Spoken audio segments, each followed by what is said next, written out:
Fala, meu povo! Tudo tranquilo? Vambora para outro assunto para a gente trocar uma ideia. Agora sobre impactos. O que são impactos? Esses impactos e todos os impactos que a gente consegue ver são necessariamente negativos? Então, olha só.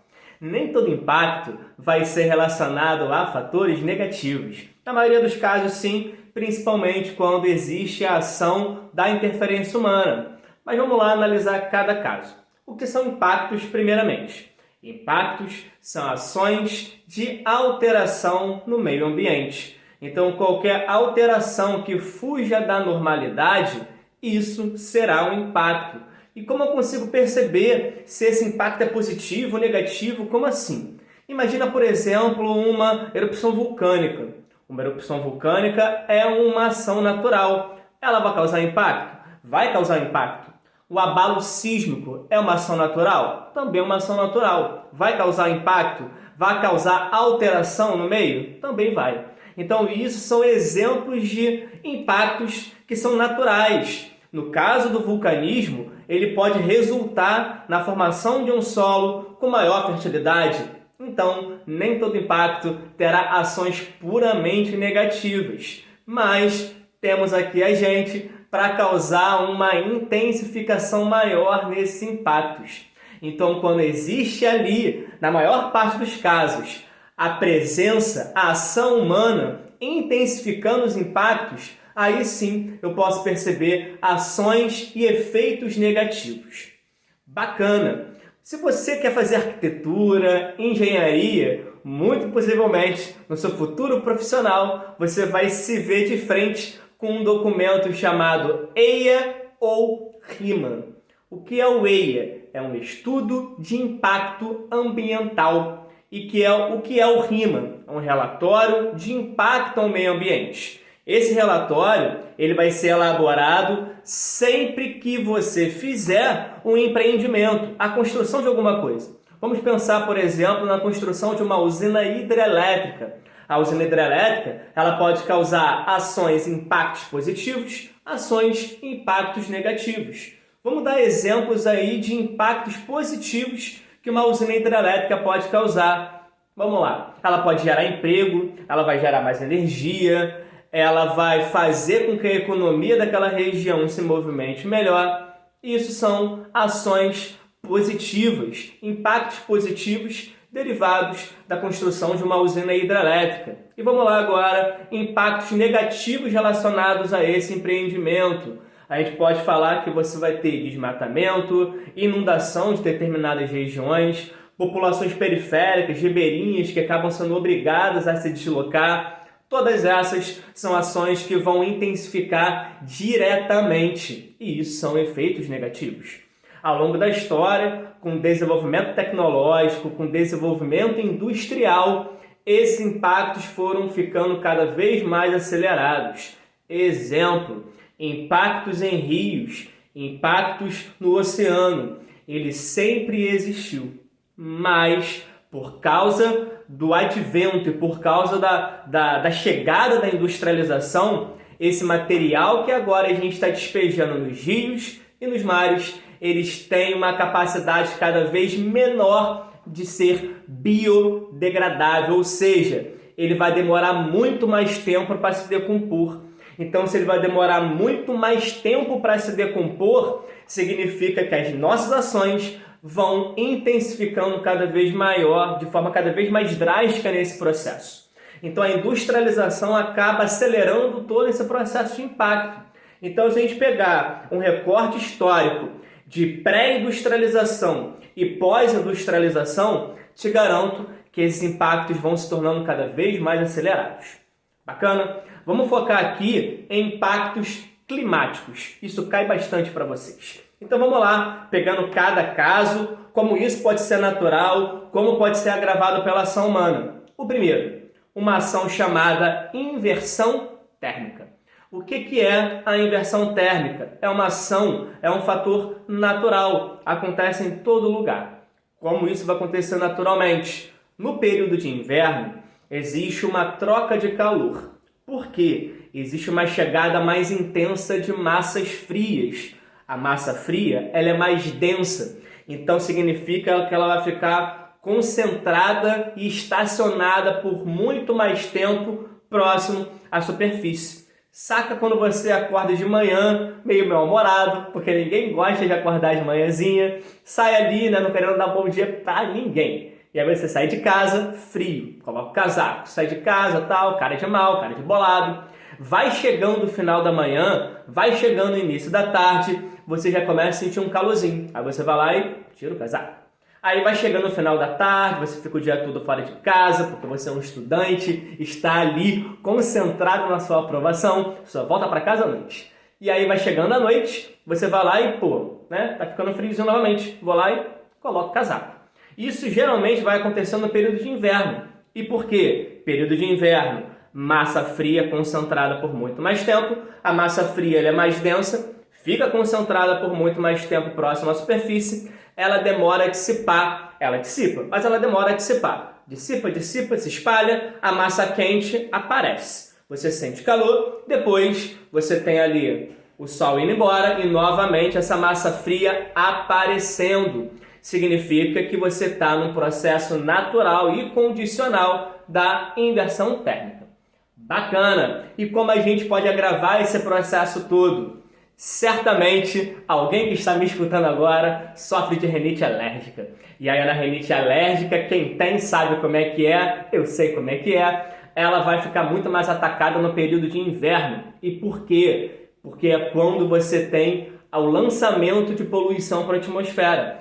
Essa poluição vai ficar concentrada próxima à superfície, porque essa massa fria, que é mais densa, não deixa essa poluição se espalhar com facilidade.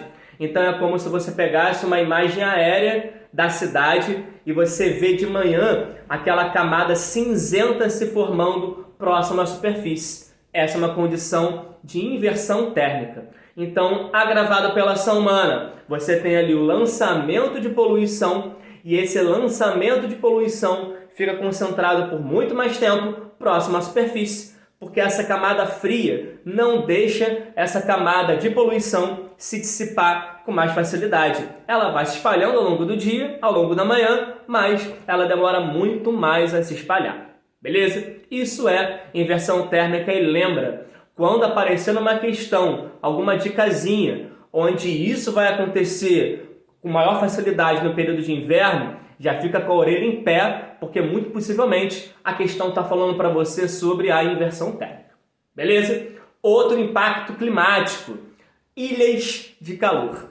Olha só o nome, ilha de calor. Então é onde você tem uma área muito concentrada, uma área muito delimitada, onde você tem o aumento da sensação térmica, ou seja, onde você tem a sensação maior de calor. E isso vai acontecer em áreas urbanizadas.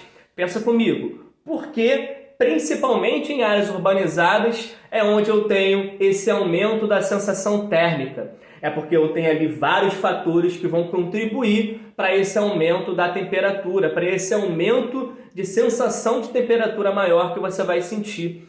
Primeiro exemplo, asfalto. O asfalto vai reter, ele vai segurar muito mais o calor que bate sobre ele. Então imagina dia de sol, calorzão a pino, você suando pra caramba, e aí você tá ali numa área urbanizada, asfalto pra caramba, fumaça, carro, prédio pra tudo quanto é lado. Tudo isso são fatores que vão agravar essa condição de aumento dessa sensação térmica. Um solo de asfalto, ele vai reter muito mais esse calor. E aí guarda essa palavra que é muito importante. Anota, pausa, anota, que ela vai ser o bizu para você. Albedo. O que é o albedo? É a capacidade que um solo tem para devolver calor para a atmosfera. Vamos lá, vamos imaginar você saindo de casa num dia de sol com uma blusa mais escura, uma blusa preta. Ou, no outro dia, você sai de casa com uma blusa mais clara, uma blusa branca. Em que momento você vai sentir mais calor? Com uma blusa escura ou com uma blusa mais clara? Certamente com uma blusa mais escura, porque ela vai reter muito mais o calor. A blusa mais clara vai repelir muito mais esse calor. Ou seja, quanto maior é o albedo, maior é a capacidade que um solo tem para repelir o calor. Quanto menor é o albedo, menor é a capacidade que um solo tem de repelir esse calor, ou seja, ele vai reter muito mais. Exemplo de solo onde você tem um alto albedo, solos em áreas polares, com gelo, ali você vai ter um albedo muito maior. Solo branquinho, com neve, vai repelir muito mais o calor.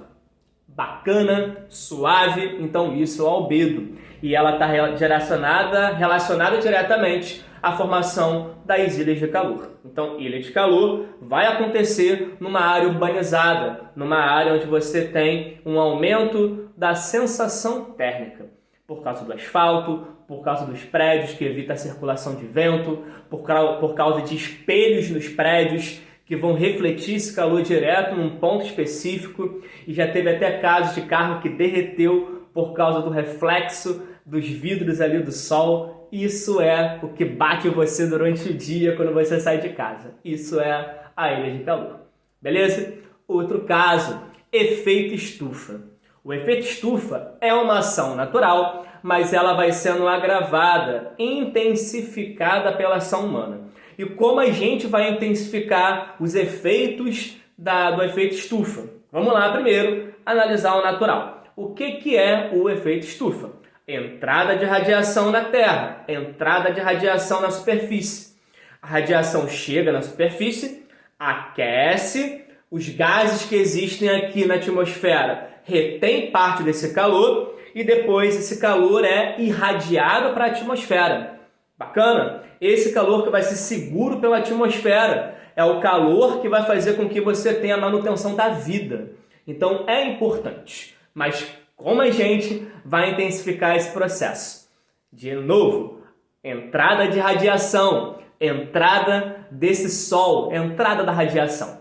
Você tem, ao invés dos gases segurarem ali aquilo que é o necessário para manter o calor na superfície, você, por causa da poluição, vai reter em muito maior quantidade esse calor.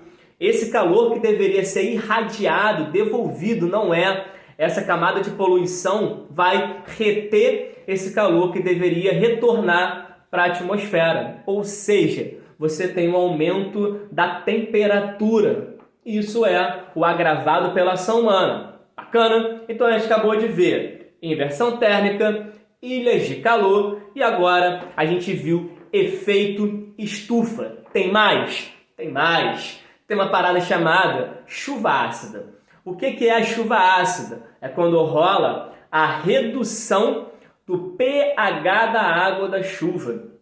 Como assim? Explica para mim. Vamos lá. Naturalmente, a água da chuva tem uma certa acidez. Lembra lá nas aulas de química? Quanto mais próximo você estiver de 0, mais ácido é. Quanto mais próximo você estiver de 7, está ali neutro. E quanto mais próximo você estiver de 14, mais básico é. Naturalmente, a água da chuva já é ácida, por causa dos gases que existem ali na formação das nuvens de chuva. E ali ela tem mais ou menos um grau de acidez de 5, 5,3. Esse é o natural. Mas, por causa da poluição que é lançada na atmosfera, esse grau de acidez tende a ficar cada vez mais intenso. Em áreas muito industrializadas é onde eu consigo enxergar bastante esse aumento da acidez da água da chuva. Aqui no Brasil tem uma cidade lá em São Paulo chamada Cubatão. É uma cidade muito industrializada e já foi registrado um grau de acidez da água da chuva ali de mais ou menos 3,5, 3,6. Grave pra caramba. Quais são as consequências da chuva ácida? Vai cair na tua pele e vai fazer a tua pele derreta naquela mesma hora? Não é isso. Mas vamos lá. Você vai causar o empobrecimento do solo, porque com uma chuva mais ácida você vai acidificando muito mais o solo. Você vai fazer com que as águas dos rios se tornem mais ácidas. Então você vai reduzir o pH da água do rio, fazendo com que alguns peixes ali acabem morrendo por isso. Você tem plantas que começam a ficar com aspecto mais queimado por causa da água da chuva ácida. E outro caso também, você começa a ter a mancha de monumentos públicos. Então, onde você vê ali na cidade monumentos públicos manchados, tal, com o formato ali da água da chuva, isso é por causa da chuva ácida. Beleza? Isso tudo está no pacote de aumento da temperatura, isso tudo está no pacote de grandes impactos climáticos e que vão sendo intensificados principalmente nesse período pós-industrialização. Perfeito? Bacana e óbvio, aquecimento global. Você tem um aumento das temperaturas globais por causa da poluição lançada na atmosfera. E aí você tem uma consequência muito perigosa, que são os derretimentos de calotas polares, fazendo com que o nível dos oceanos acabe aumentando bastante. E como você tem o aumento do nível dos oceanos, óbvio, uma outra consequência em relação a isso é a inundação de algumas áreas a longo prazo. E também, por último agora, você tem a redução da camada de ozônio. Vamos lá, essa camada de ozônio, ela serve como se fosse um filtro. Ela vai filtrando a radiação que chega na atmosfera, que chega aqui na superfície para a gente sentir. Desse total de radiação que chega na Terra, 45% é de luz visível, 45% de luz infravermelha, 10% de luz de raios ultravioletas. Esses raios ultravioletas extremamente nocivas. Ou seja, se você tem uma redução cada vez maior da camada de ozônio, você vai ter uma redução cada vez maior desse filtro de radiação que chega até a superfície. Ou seja, seremos muito impactados. Usem filtro solar quando saírem de casa. Certo, meu povo? Aqui, impactos climáticos que vão sendo gerados por causa das nossas ações na atmosfera, principalmente por causa do processo de industrialização e também do consumo. Voltando ali no lance da redução da camada de ozônio, óbvio, poluição lançada, CFC, ou seja, material químico que foi muito utilizado em eletrodomésticos e também aerosóis vão contribuir para isso. E é óbvio, outra coisa que contribui pra caramba para essa redução da camada de ozônio é o lançamento de metano na atmosfera. E quem mais lança metano na atmosfera? Atividade pecuária. Pãozinho da vaca vai liberando metano pra caramba. Certo? Então também não é só de industrialização que os impactos climáticos são gerados, mas também com o avanço da agropecuária e também das queimadas. Certo, meu povo? Isso foi um apanhado de alguns impactos e principalmente abordando impactos climáticos. Certo? Grande beijo, tchau, tchau e continua curtindo, continua comentando que boa coisa legal tá vindo aí. Valeu? Tchau, tchau.